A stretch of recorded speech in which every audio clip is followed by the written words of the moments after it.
This is The Critical Thinker, Episode 9.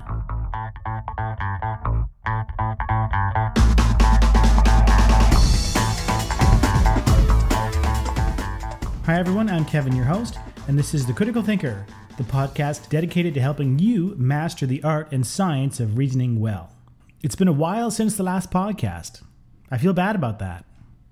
But I had a ton of stuff on my plate in September that had to be dealt with.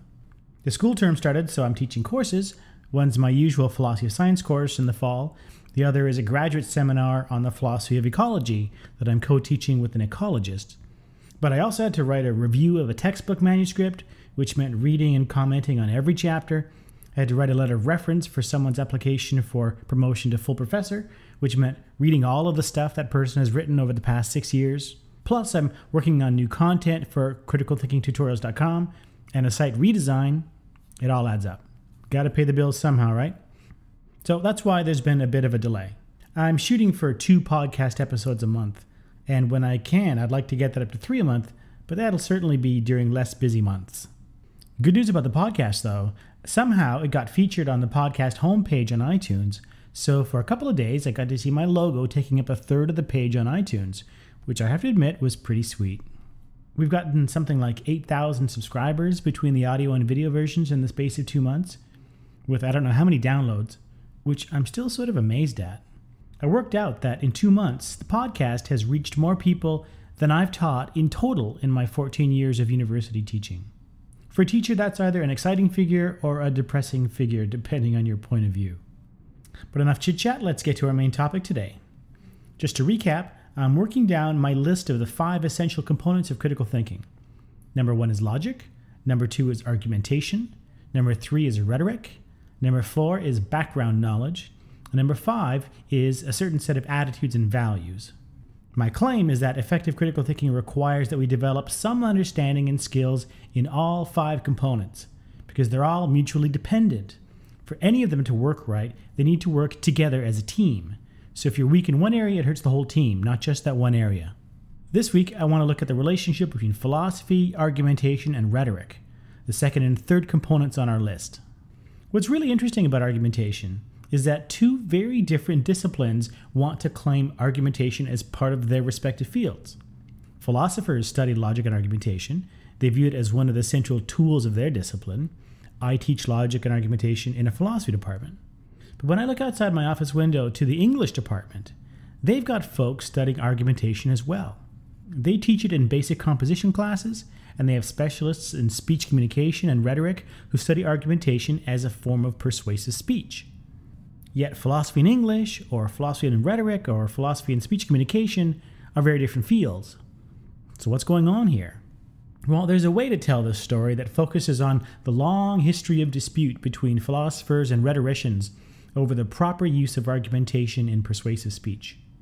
On one side, you have figures like Plato, who, in some of his dialogues, seems to want to draw a sharp distinction between philosophical argumentation and the art of persuasion per se, and who has a fairly negative view of people who teach the arts of persuasion without any regard for truth or wisdom. But then on the other side, you have figures like Aristotle, Plato's most famous student, who writes books on logic and philosophical argumentation and books on rhetoric and persuasive speech, and who thinks that there's actually a close relationship between the two, that in some sense they presuppose or are dependent on one another. Well, the discipline of philosophy has, over most of its history, sided with Plato, it seems to me. But I'm on Aristotle's side on this one. But I don't really want to tell that long story. Instead, I want to give you a simple way of thinking about what rhetoric is in relation to argumentation, and why both the rhetorical tradition and the philosophical tradition are indispensable for the kind of argumentation that critical thinkers should care about. We'll start with the obvious question: what is rhetoric? Rhetoric is the art of persuasive speech. When you study rhetoric, you're studying how language, in the form of speeches, writing, books, pictures, movies, any medium where symbolic communication of some kind is taking place, how any of these forms of discourse manage to be persuasive, how they influence the minds and actions of people. Now, if you're very skilled at rhetoric, then you're someone who knows how to use language to effectively persuade and influence. You understand your audience and how to put them in a psychological and emotional state that is receptive and open to your message. You understand the speaking situation that you're in and what types of speech are most effective in that situation. You know how to deploy arguments to maximize their effectiveness, and you know when to switch gears and use other means of persuasion, like appeals to emotion or tradition or whatever might be required to achieve your desired goal in that particular situation. Studying rhetoric can help you develop these skills. Now, the problem, from a philosophical or a critical thinking standpoint, is that this set of skills can be used for good or for evil. They can be used to pursue knowledge and wisdom through reason, or they can be used to suppress reason by appealing to emotion or tradition or groupthink in a way that bypasses critical reflection. Now, this is where a certain conception of argumentation rooted in the philosophical tradition steps in. Yes, argumentation is a part of rhetoric. Argumentation uses language to persuade. But the proper goal of argumentation, from this perspective, isn't just to persuade. The proper goal of argumentation is to persuade for good reasons. Underline this in your mental notes. Not every argument that succeeds at persuading its audience is a good argument. On the contrary, people are often persuaded by very bad arguments, in the sense that the argument did not give the audience good reasons to accept the conclusion. This is the whole motivation for the study of fallacies. Fallacies are argument types that are recognized to be bad, but that are often persuasive nonetheless. Philosophy needs a distinction between merely persuasive arguments and genuinely good arguments. And critical thinking does too, for the same reason. Our goal isn't just to persuade. Our goal is to understand an issue from all sides with clarity, to understand the strengths and weaknesses of different positions on the issue, and eventually to get to the truth of the matter, or as close as we can come to the truth. Our goal is not to win arguments. Our goal is to understand ourselves and the world better. So the image of argumentation that I want to leave you with is this. Imagine philosophy and rhetoric not as suspicious enemies, but rather as respectful partners, or even loving parents.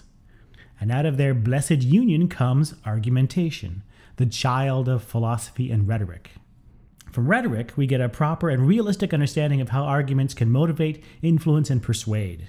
From philosophy, we get an understanding of what it means to persuade for good reasons, and what the proper goals of argumentation are, if we seek truth and understanding, and not just winning.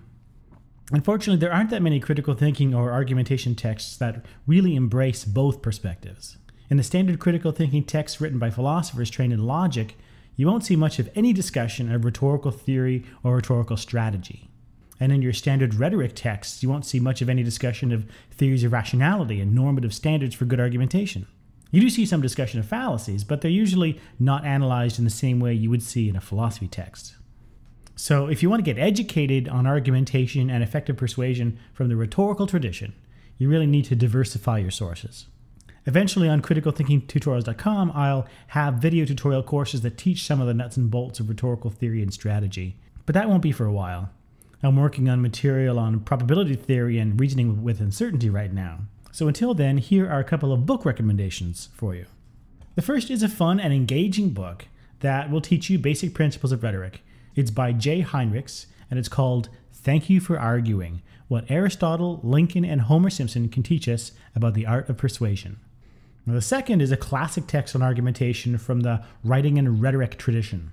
It's by Andrea Lunsford and John Ruskowitz, and it's called Everything's an Argument.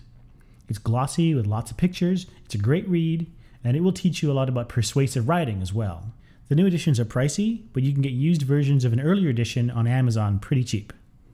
Now, what we haven't talked about on this episode is the relationship between rhetoric and the new science of persuasion that has arisen over the past 30-40 years.